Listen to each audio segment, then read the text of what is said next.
All right. I'm gonna wear headphones today, and let me know if you can still hear me, because I have Okay. roommates next door that are still sleeping. Okay.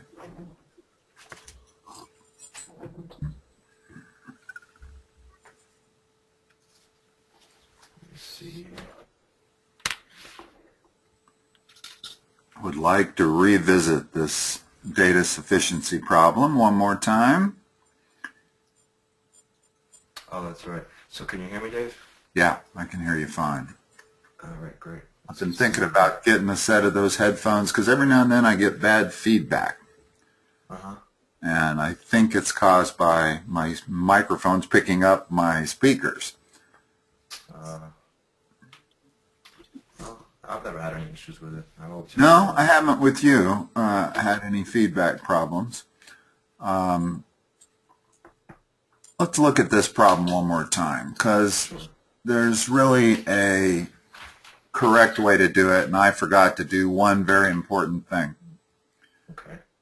The equation that's set out in the stem, 2x plus 3y is less than or equal to 6, we need to know where that crosses the x-axis. Well, where that crosses the x-axis is when y is 0. And so if we solve this equation for y equals 0, we're going to get x is 3 right here. Okay, so you want to solve for the x-axis, so you make y And the equals 0. y-axis. Yeah, when you want to solve for the x-axis, you make y 0, because that's what y is when it crosses the x-axis. And then you Right. solve this equation here. Y is less than or equal to minus 2x over 3 plus 2. And clearly if x is 3, these cancel, and you got minus 2 plus 2 is 0. So here's the straight line that is defined by the stem.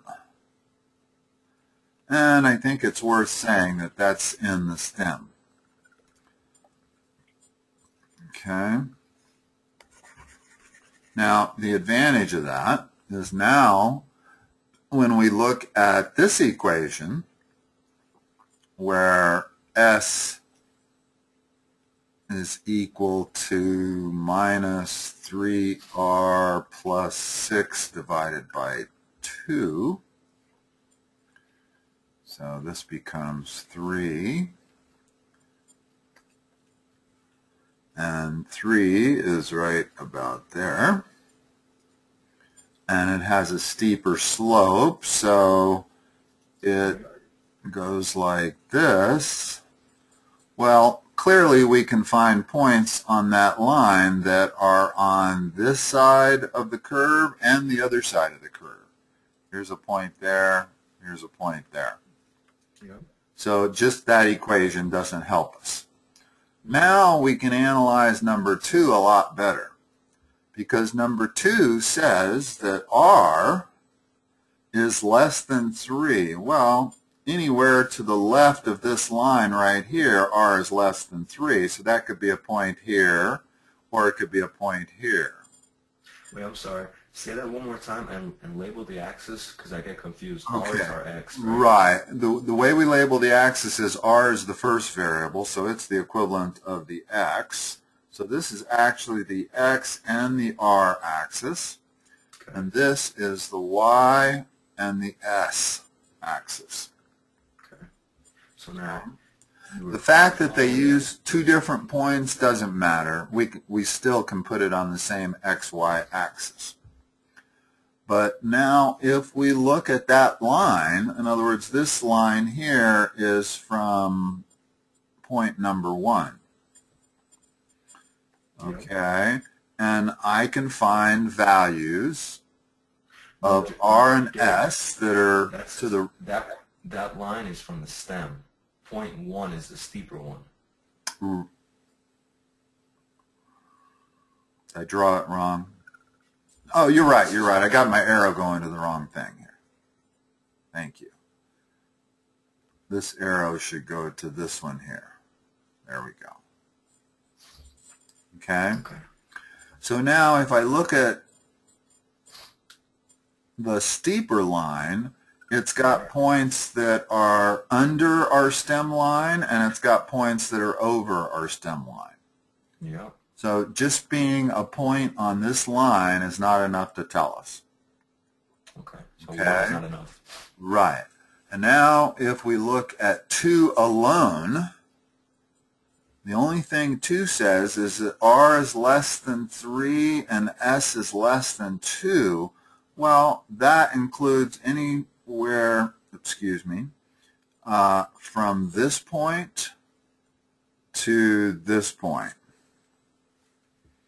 In other words, let me ask you this. Mm-hmm. Because they're using R and S, which equation do you use? The one given in the stem or the one given in statement 1? They want to know if the point RS is in region R. Region R being the shaded region behind the stem. Below the stem line. Okay, so the stem. Okay. And now they're telling us that there is a point on this line, RS. In other words, all of the points RS have to be on this steeper line. Okay? So, not for point number 2 it doesn't. For point number 2, that steeper line doesn't exist. Right. Okay, so R and S, R could be here, less than 3, which is to the right of our stem line, and R could be here, which is to the left of it. So point number 2 alone doesn't do any good either. Okay, so now the question is taking everything combined. Well, I can still find 2 points right there where R is less than 3. Oh, excuse me, I can't put that point there. I have to be on the equation of the line. Since I'm considering both items, the only R's I can get that are less than 3 and S is less than 2, because, the second point I did have to do was find this intersection point. Okay, by equating that to this, turning the R into an X, equating it, we can determine that that point right there comes at 2 on the X-axis. Okay, 2 and some Y value that we didn't even figure out. Which means that R has to be somewhere between here and here, because S has to be less than 2. So whatever R and S, it could be there, it could be there, it could be there, it could be there, but it can't be below. Well, it could be below here on the line, but all of that is in shaded territory. The question is, can it be to the right of the shallow stem line? In other words, could it be above this thing? And it can't be, because S has to be less than 2. And it can't be to the right of that line, because everything below that intersection point is in the shaded area. So if it's below that intersection point, we're in the shaded area. So what about right above that intersection on the right there, that intersection point? You bring up a good point. We need this value here to determine whether S is below 2 or not. So let's see, if we fill in 2 here, we get S is 0. That's 0. That's weird. It's really weird. If we fill in 2 for R, which is that intersection point, how can S be 0? That means that it's intersecting here.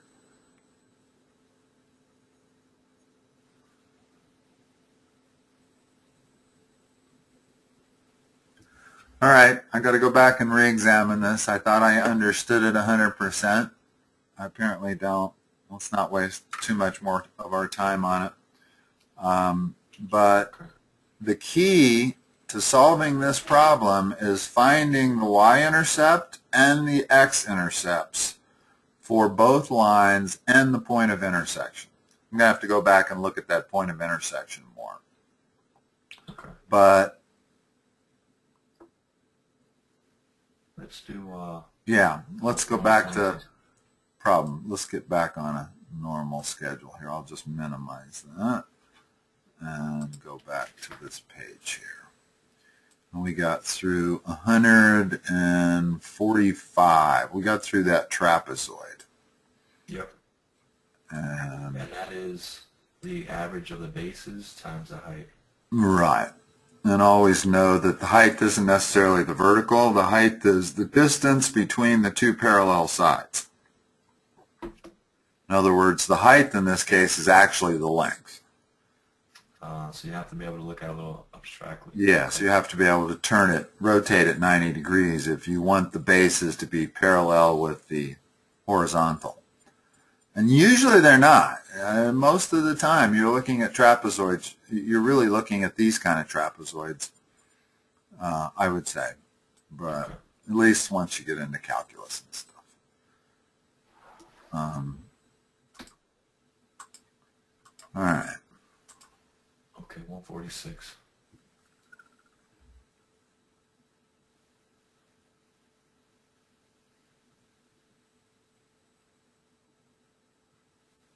I'm glad we just got a sequence problem, because every time I read this, I panic. They can be hard, but I don't think this is hard.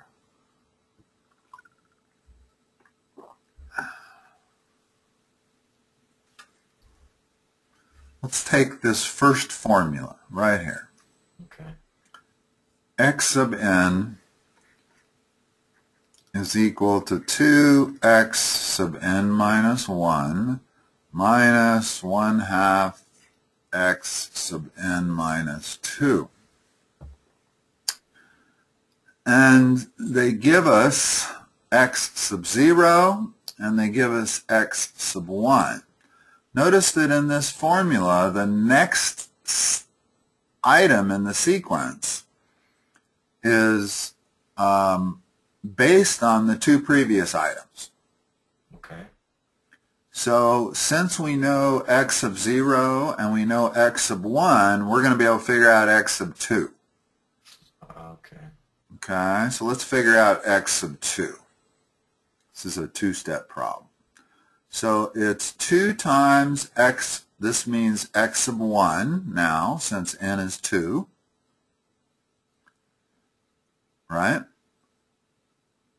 In other words, we're dealing with x sub 2, so when they say x sub n minus 1, n is 2 for this particular case. Right, and then in the next one it's going to be x sub 0, which is 3.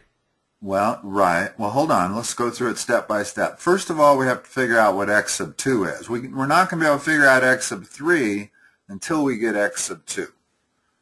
So x sub 2 has to follow that formula, which means it's equal to 2 times x sub 1, which is 2, given to us, minus 1/2 times x sub 0. In other words, when n is equal to 2, we have an x sub 0 here. This, incidentally, this 2 here is, I wrote it a little fakakta here. Should be like that. So x sub 0 is 3. Now I can figure out x sub 2. X sub 2 equals 4 minus 3/2, which is equal to 2.5.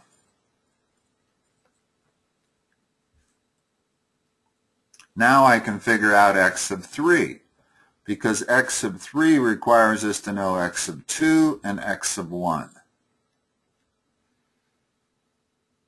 In other words, for x sub 3, n equals 3. Let me ask you this. Why do they put in for all n's greater than or equal to 2?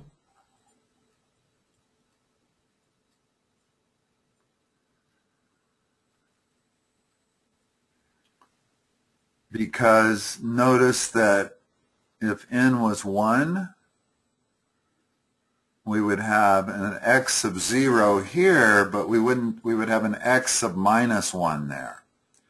And you never use negative subscripts. Well, the subscripts talking about right now are less than 0. I mean, less than 2. They're less than 2, that's true, but they didn't tell us that x sub 0 had to follow this formula. And they didn't tell us that x sub 1 had to follow this formula. The only x's that have to follow this formula are x sub n's where n is greater than 2. So we haven't really used it yet. In other words, we started off with this formula right there, and n is greater than or equal to 2. Okay.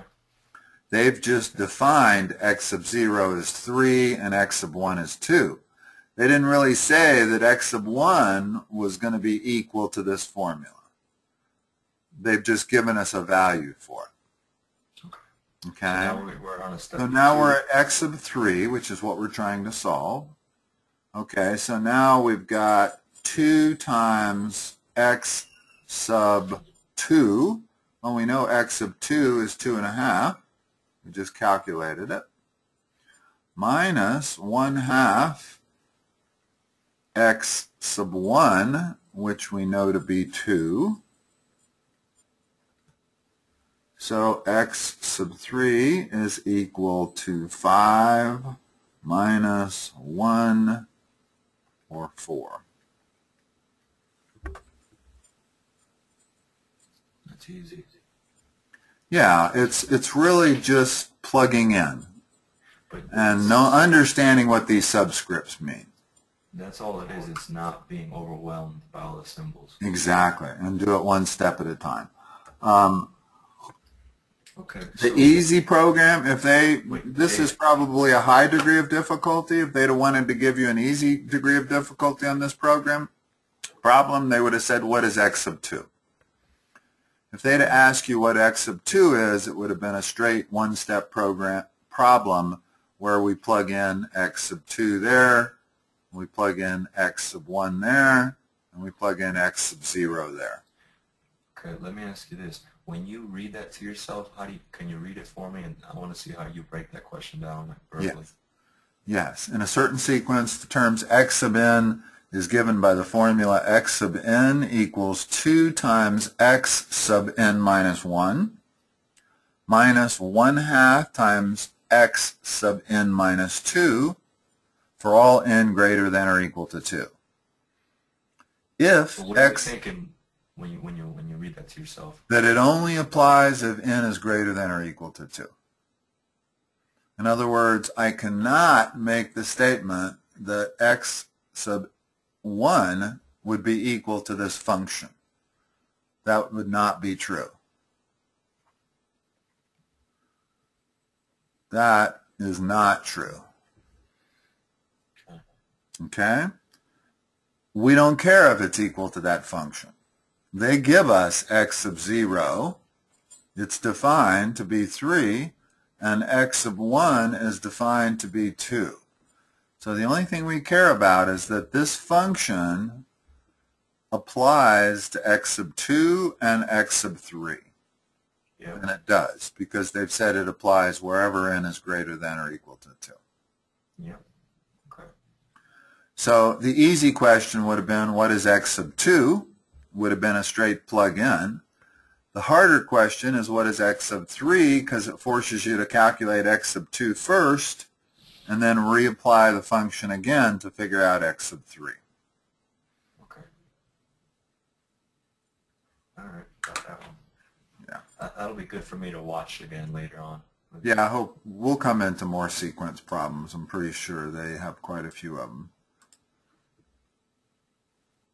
Come back and watch the video. How do I get to the videos on your website again, Dave?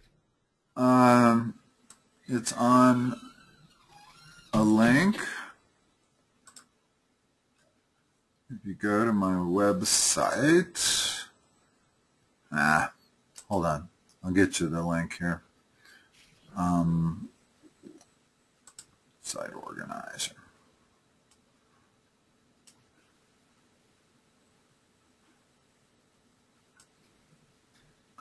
You are on ID 62. And what that means is, let me show you how to get to it. If I go to my website and just go to any link where it gets an ID and the URL address, in other words, if I go to sampling tutoring sessions, notice how it goes to ID 66? Yeah. Just make your ID a 2. Now, you could also go back and find the email that I sent that had this link to it. But, so if I go to ID 62, just remember your number is 62, it goes to your page and all of the sessions that have been on there. In other words, this is the last online section we did. Oh, yeah. How many this is the previous one to that. This is the previous one. Yeah, every one that we did online is on here. And they're all viewable in YouTube. You just push that and it starts playing. Well, you know, by the way, it was great. Okay. Yeah. Okay. So this is, here, let me do this. Let me copy this link and paste it in the chat window. And you see it now? Oh, yeah. Thank you, sir. Now you can just click on that. It'll go to that page and then save it. And you can get back to it easy.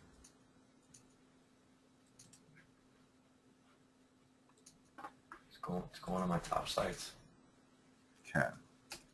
Let's see, where were we here? We were in problem solving, the next page. Okay.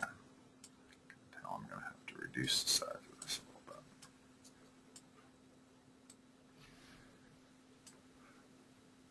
Okay. 147? Yeah.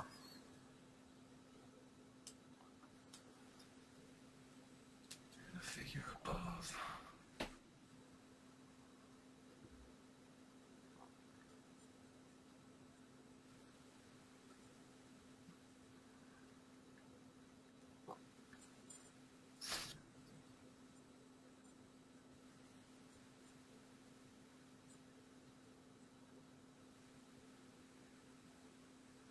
Okay, this is a straight geometry problem. Okay, I see that. So let's make a triangle. It's a right angle from Yeah, let me give point B to R. So let's see, we have V up here. But we also have an S. I think it's a straight geometry problem.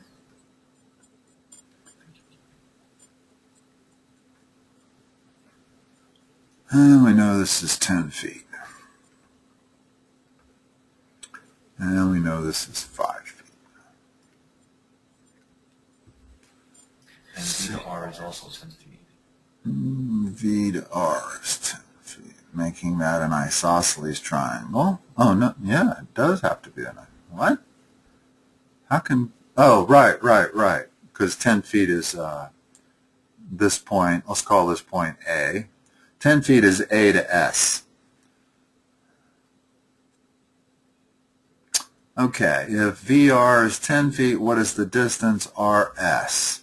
So this is what we want to solve for. Well, what I'm going to do is I'm going to find the last leg of the smaller triangle and then subtract it from 10. There you go. In other words, you're going to find AR. Yes, I am. Okay.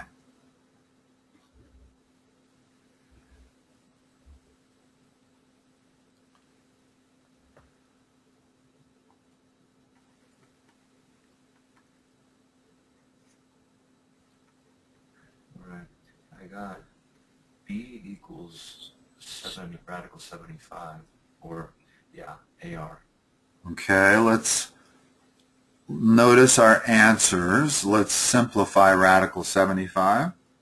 So I'm going to give it 5 radical 3. Okay.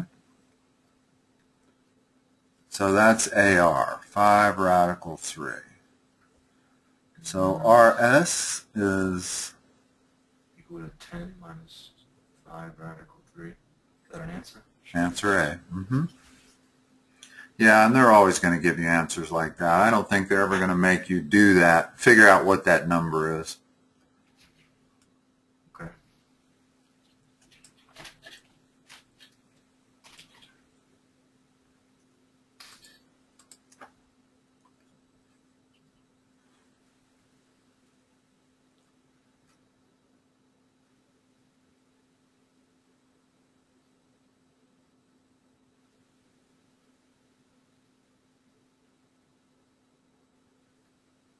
Okay, so this may be better to back solve, but Yeah, that was my first thought, but not so easy to back solve because you have two other variables.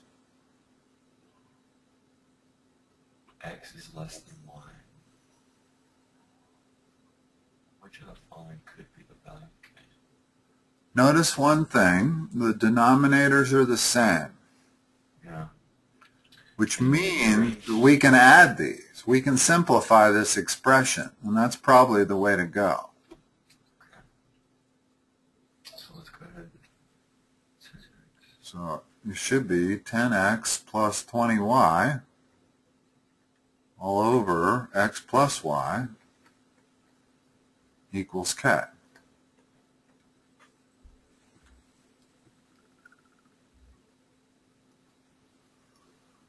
So what does that tell me?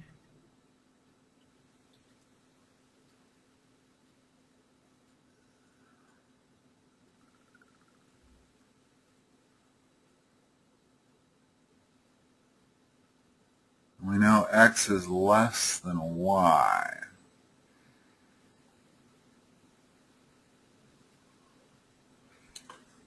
See, if we factor a 10 out, we get x plus 2y in the numerator all over x plus y equals k. Could k be 10? Well, for k to be 10, this would have to be 1. Right? And these are all positive numbers. They're not fractional numbers. And if x is less than y, y can't be 0. So there's no way k can be 10. There's no way x plus 2. In other words, that's our problem here now, is we want to figure out what this can be. Well, it can't be 1.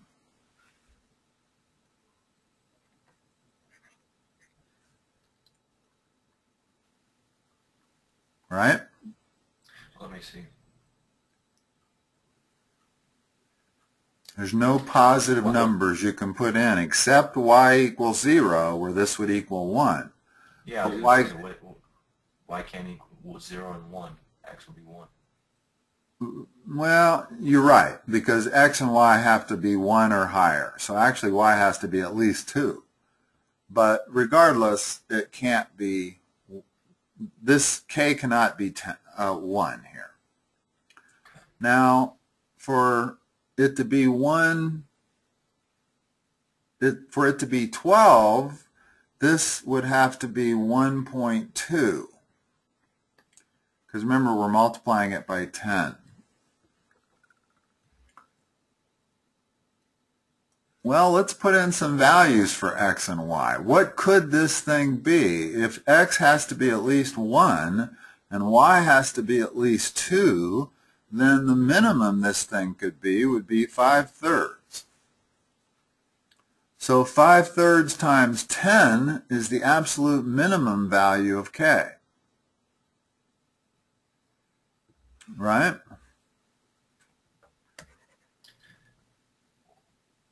Five-thirds times k times 10 gives you a 1.2.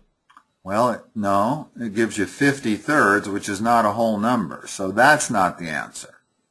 Well, where'd you pull the 5/3 from? Why'd you use I put in the minimum possible value for x, Oh, which would be 1, and the minimum possible value for y, which would be 2. okay. That clearly is not it. That's a better method. So now let's try 2 for x and 3 for y, which gives you 8/5. Now we're getting somewhere. Ooh. Let's see. X is 2. Y is 3. Gives us 2 plus 6 is 8. 2 plus 3 is 5. So 8/5 times 10 is 16. So K could be 16, but that's not one of the answers. So we have to keep going. Let's figure out what 3 plus 2 times 4 over 3 plus 4 is. And that is 11/7. Why'd you get 8 over 5 is 16? Well, because I got to multiply it by 10. You And got that 80. 2 times 8 is 16. Now, whenever I multiply 10 times 8 over 5, I'm going to reduce the 10 and the 5 first. Okay. What if I did 8 times 10 over 5? I got 80 over 5. That's still 16. Is it? Mm-hmm.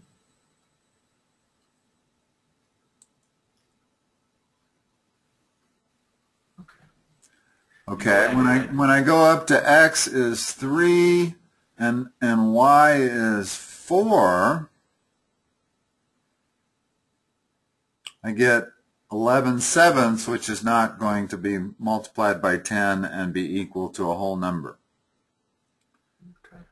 So, and the bigger that I make these numbers, the bigger K gets. So I'm already down to either 18 or 30. Can I come up with making these 18 or 30?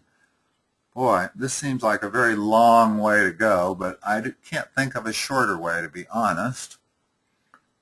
And these don't have to be consecutive. X could be 3 and Y could be 5. But what if X were 4 and Y is 6? I can see right away that that's going to produce a nice answer because 4 plus 6 is 10.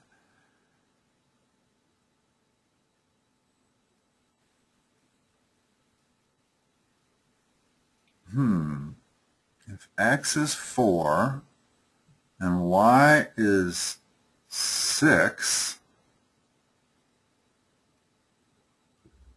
I get 16 on top, 10 on the bottom. I get 16 again. Yeah. I can't get 15, which means I probably can't get 30, since 30 is just twice 15. I was unable to get 15. No, I didn't try 1 and 3. 1 and 3 is 1 plus, that's not going to do it. That's going to be 1 plus 6 over 4, 7/4.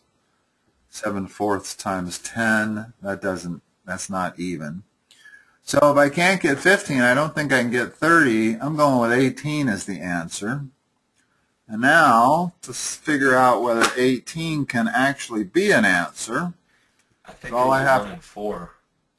is all I have to do is see if this times 10 could be 18, which means that has to be 1.8. I put in x equals 1 and y equals 4, and I got 18. Okay, so you get 9 over 5. Yeah, that does it. That's 1.8. Wow. What possible easier way could there have been to do that? That was hard. and time consuming. Yeah. But very doable if you had enough time. See, a problem like that though will drive you crazy on the GMAT because I know it. I'm not sure. I'm not sure what to do with a problem like this. I'm not sure what to do with a problem like this on the GMAT because. Does the solution have a trick? You think? We go to because they sometimes they have. Yeah, no, I've been staring at it here and I cannot see the trick. This is a case where I wish I had their answer because not their answer, but their method of solving it. I cannot see the trick. So what method did they offer? Hold on a second. Hold on a second. Just a second. There might be a trick here. Once we get this, Okay. can it be 10? Or 1, actually, because all of these numbers over here are going to be multiplied by 10. So for it to be 10, we know it can't be 1 by solving this algebraically. X plus 2y equals x plus y. X is cancel. The 2y cannot be equal to y unless y is 0, so that can't be an answer. And then, can it be 1.2? 1 second, Dave. Mami, estoy estudiando. Te voy a llamar, okay? What's that? Okay, bye. Love you too. Bye. Sorry, Dave. That's all right. Go ahead. Okay, so we can kind of back solve each one of these. And how do I tell whether this could be 1.2? Well, I solve it. I get x plus 2y equal 1.2x plus 1.2y.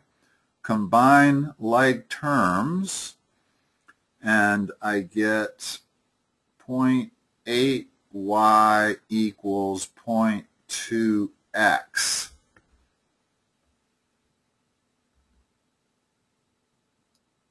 And then the question is, can you find whole numbers? Oh man, that doesn't seem that much easier. Seeing whether that can be true with whole numbers. I guess I can multiply both sides by 5 and I get x equal 4y. Can we not work in decimals? Can't we just keep the multiplication of 10 in there? Well, actually, what I just did here was multiply both sides by 5 and I get x equal 4y, and that does seem to have a solution. Why can't x be... Oh, no, it doesn't, because x has to be less than y. This does not have a solution unless y is less than x. Yeah. Right? So it should be reversed. Well, I can't reverse it. In other words, if it's all it tells me is that I can't make this quantity equal to 1.2. Okay. I don't know how much this is helping me, so we may need to... Let's go on. Let's go on. This is getting a little esoteric, and this is a hard problem anyway. I'm not even sure that problem would be worth spending the time, even though it's one of those problems where you know you can get it right if you spend enough time on it. It's just... If you find a nice method for it, we come back to it. But yeah, I'm not sure there's a real easy method. However, all hard problems aren't such that I can't say that about every problem. I can't say that if I spent 20 minutes on it, I'd definitely get it right. Right. But on that one, I can. On that one, I can say that. I'm just still not sure whether it's worth spending as much time as you'd have to. Okay. All right. Trip, Francine traveled.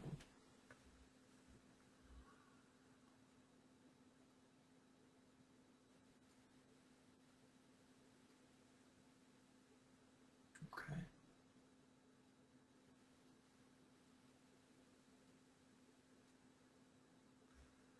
What's the primary formula we're going to use here? Looks like the average formula. Actually, distance equals rate times time. This does have the words average in there, but whenever they're talking average speed, be careful. You don't want to average speeds. Okay. Okay? In the same way, you don't want to average bowling scores. Working with the average is not the way to go. Working with the total is the way to go. Okay, hold on 1 second.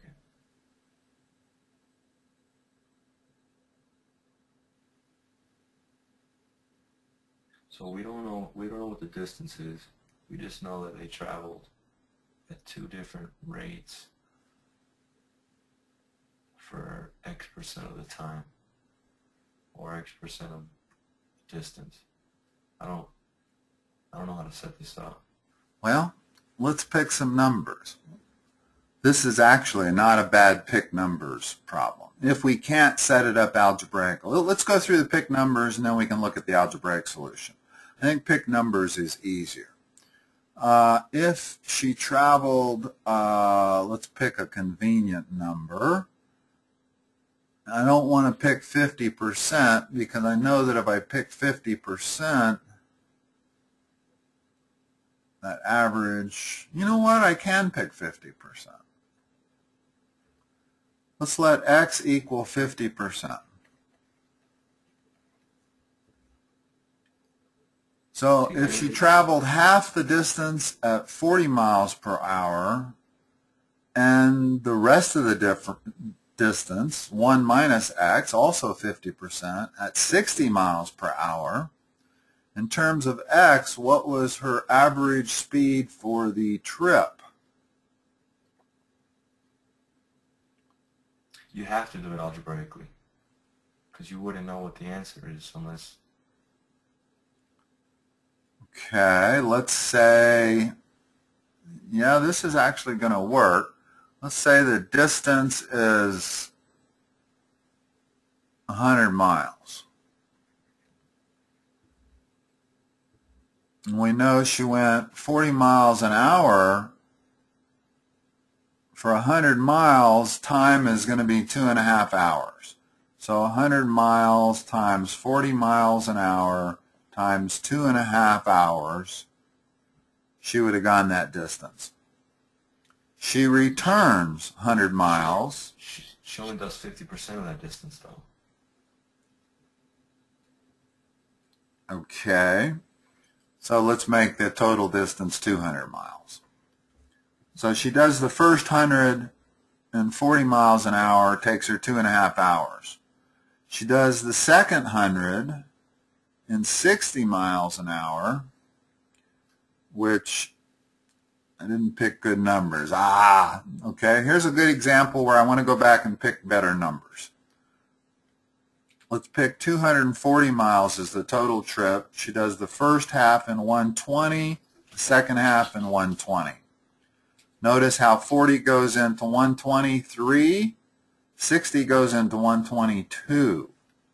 So now we know her total time was 5 hours for a 240 mile an hour trip.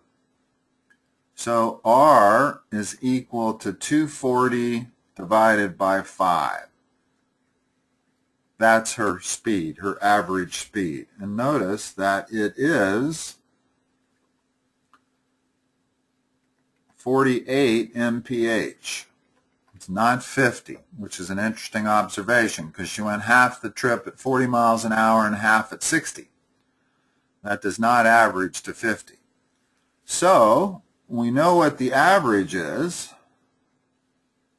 Now, which of these answers is equal to 48? Hold on, Dave. Mm-hmm. Can you explain to me where you got the rate from, 240 over 5? Or Yeah. where'd you Yeah. go that step? I picked a distance for the trip. And I picked 240 miles an hour. And I picked an X of 50%. So she went the first 120 miles at 40 miles an hour. She went the second 120 miles at 60 miles an hour. So using distance equals rate times time, I was able to figure out what the total time of the trip was. It was 5 hours. Okay. So Now, we if want I to know the solve- total time of the trip and I know the total distance, I can get the average rate of speed by dividing the two. Okay, so what you're doing is that last sentence, you're seeing that they're asking for the average speed, and you're pulling that out from with the rate equation. With the numbers I picked, her average speed was 48 miles an hour. Now I want to plug in x equal 50 and see which of these gives me 48 as an answer.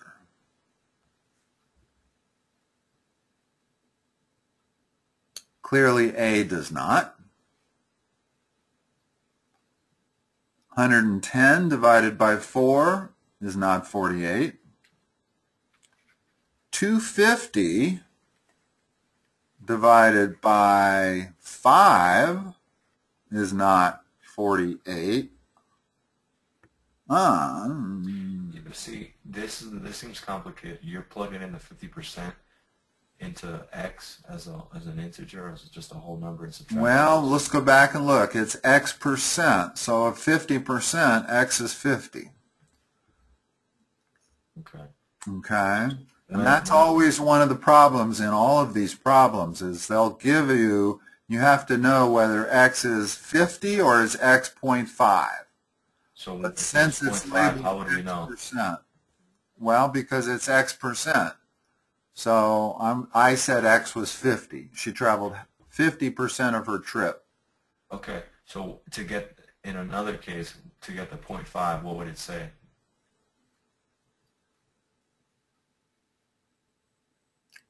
Traveled x fraction of her trip.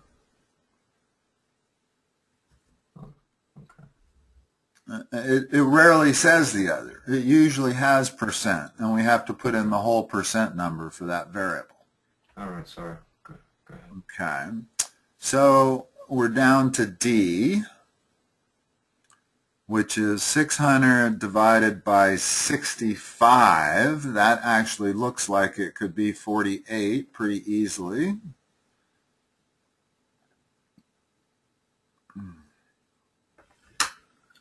Just use my calculator.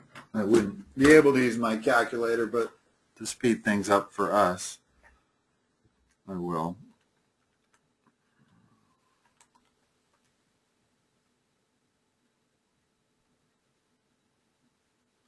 No, that's not 48.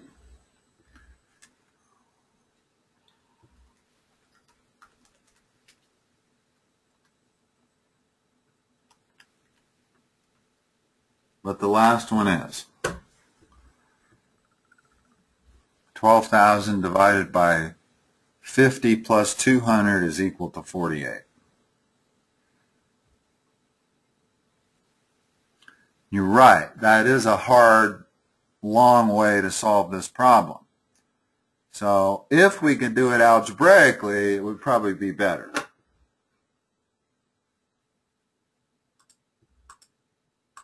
We got the answer by picking numbers and back solving, but we had to test all 5 solutions. Actually, we only had to test 4 solutions. Once none of those produced it, we knew it had to be E. If we start with distance equals rate times time. Okay. Total distance is equal to the first x percent plus 1 minus x percent of the distance. The first d sub, in other words, d is equal to this. Yeah. D is actually equal to 0.5. No, that's if I let it equal 50%. I don't want to do that. It's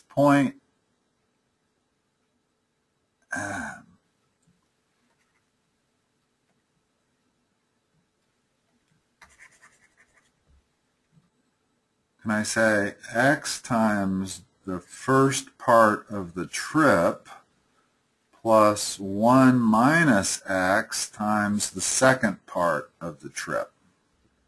Yeah, that looks better. Yeah, the problem with that is that x is in percent. Well, let's go with this and see what happens. In other words, it's not the total distance is not going to be 50d plus 50d. It's going to be x divided by 100. That's what we've got there. Now that's the total distance. Okay, what'd you do there? Explain that to me. I divided it by 100 because x is in percent. So if x were 50, I'd really only want to multiply d sub 1 times 50 over 100. Okay, so here I've converted it to a decimal by dividing by 100. Okay. Okay.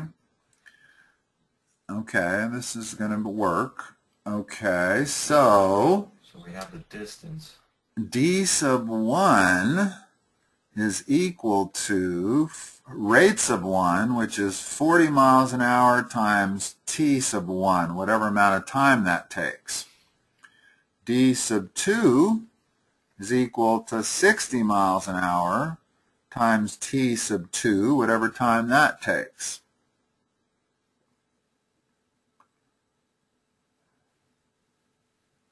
So d is equal to x times 40 t sub 1 divided by 100 plus 1 minus x times d sub 2, which is 60 t sub 2 divided by 100. And they want, what was her average speed? Well, average speed is going to be the total distance divided by the total times. That's the answer we're looking for. The total distance divided by the total times. Well, I got the total distance as a function of t1 and t2.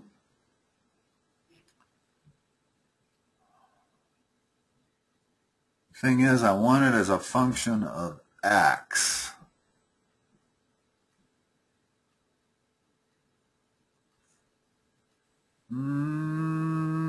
That's okay.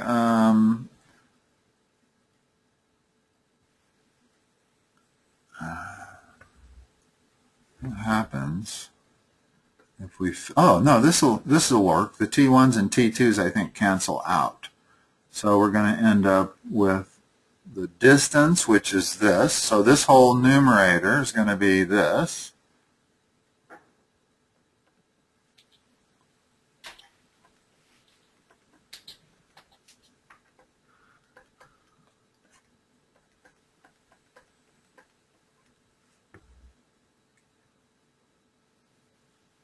What about the hundreds? You wouldn't carry that over? I'm going to put that in the denominator.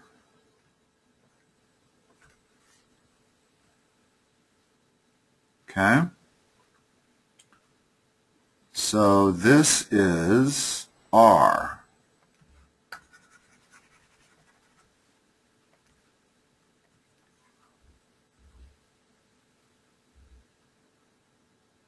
Somehow we got to get rid of those t's and we'll end up with the right answer.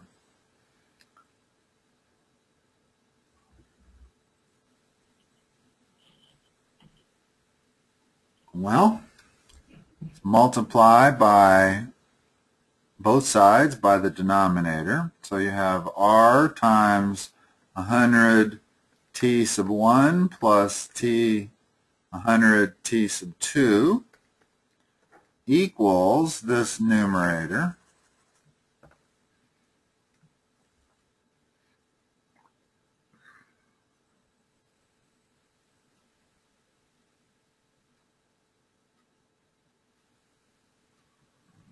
If I distribute that, I can then factor out an x. In other words, this method isn't so easy either.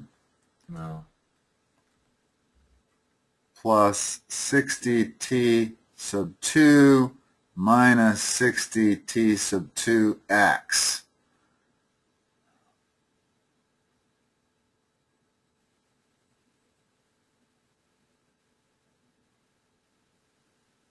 You can't. The only thing you might be able to factor out is 20s. I can factor 20s out, and I could factor out an x. Well, they don't all have x. No, they don't, but two of them do. In other words, I could group the two with x, factor out an x, leaving a t sub 1 plus a t sub 2. I don't know. That's hard algebra. I'm not convinced that algebraically is the way to go here. I actually do believe that picking numbers and back solving is the way to go. It's a tough algebra problem to even set up, and it's becoming tougher to even solve. So I got to go back to my first method. Now, the only reason the first method was particularly long is because E was the answer. If A would have been the answer, it would have been quicker. You know what I'm saying? We got a little bit unlucky in that the very last one was the answer. Well, and the fact is that for me, picking numbers is usually all right when you only have to pick one number. But in this case, you had to pick a percent and a distance. Right. Am I correct? Yes, So you were. you have to pick correctly twice. Yes. That's all. So, Yeah. And you kind of notice that if I didn't pick the number 240 for the distance, nothing divided very nicely. In other words, when I picked 200 and it broke up into 100 and 100, now I'm dividing that by 40, which is okay. But when I divide it by 60, all of a sudden I got fractions that are, non-repeating fractions. So I realized that 40 and 60 would go into 240 evenly. So I went back and changed my number to 240 to make the whole problem come out easier. And it helped, because now I had 3 hours for the first part, 2 hours for the next, and now I can divide 240 by 5, come up with a nice round number, 48, and find out which of these is equal to 48 when x is 50. So as a general rule, would you agree with this? When you look at the numbers given in the STEM, try to pick one that they're all factors of. Yes, when I see a 40 and a 60, think 120. 12, yeah, 120. Exactly, not 10. Okay. But here's the key when you want to pick numbers. You want to pick numbers if you have variables in the stem and variables in the answers. That means that we don't have to solve for x. We can pick anything we want for x. Ah, I see the logic. In fact, the better strategy would have been to pick an x of 100. How good is that? Seriously. If she went the whole 100% at 40 miles an hour, we automatically know her average had to be 40, right? Yeah. The only problem is when you put in x of 100, this comes out to be 40 right there.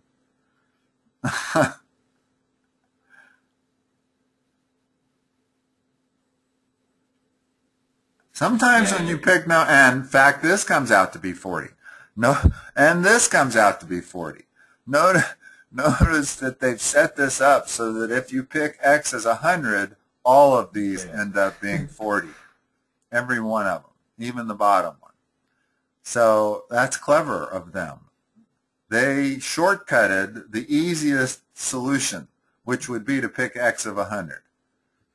In other words, travel the whole percent, and that doesn't work in this case. No, because all 5 answers equal that. And you have to be a little bit leery of that when you're picking numbers. You have to be a little bit leery that that you're going to find multiple possible answers that equal it. And when that happens, you've got to go back and pick another number and try the problem again. Okay. Okay? Let's do 150 and call it a session here. We'll end it on a high note. 150 is pretty easy. Oh, okay, well, let's do it. If x is equal to -1, then what does that equal? So I could spend the time, plug it all in, or there may be something faster here. Well, that's going to be 1. That's going to be -1. Plus turns into a +1. Just make sure you use parentheses. In other words, you want to, when you're doing a problem like this, use parentheses where you need to. Okay? Okay. In other words, this is the way I would set it up. Yeah. Right. Okay. And this is one, because 1 is so easy to plug into these. It's not like they're asking you to plug in 16. I would not look for an easier solution. The only thing we could do is factor an x squared out of the top. And what does that leave? That leaves this. And then this doesn't factor. And this does not have x minus 1 as a factor. If it did, then you might be able to cancel the x minus 1 with an x minus 1 up here. But this doesn't have x minus 1 as a factor, so that would all be wasted energy just trying to do that. Yeah. Well, And I would say that if you see an easy way to solve it, don't look for easier ways. yeah. No, you see it, you obviously imagine, okay, the first thing you could do is plug it in, but before you jump to that, it's good to explore what else you could do. And then I saw that really wouldn't be all that difficult. Right. So I went ahead with that. Right. It'd be a little different maybe if the numerator was something like this. Then I wouldn't just plug in -1 for every place. I would cancel these out and plug in -1 for here and be done with it. Uh-huh. That makes sense. But so you kind of have to readily be able to say to yourself, well, I'm not going to be able to do that if I factor. I'm not going to get an x minus 1 in the numerator. Yeah. And that's what you'd have to have. If you had x minus 2, it doesn't do any good. Yeah. Okay. Okay? All right. All right. All right, Dave. Today was a good day, and that it was some challenging problems. I think those were harder. We did have some challenging problems today. Let's see. When am I seeing you again? Wednesday at 10? Is that right? Yeah. Okay. Yeah. I will talk to you then, Stephen. All right. Take care, Dave. And that's for a 2-hour session. Yeah. Yeah. All right. 10 till 12. Have a good week. You too, buddy. All right. Bye-bye.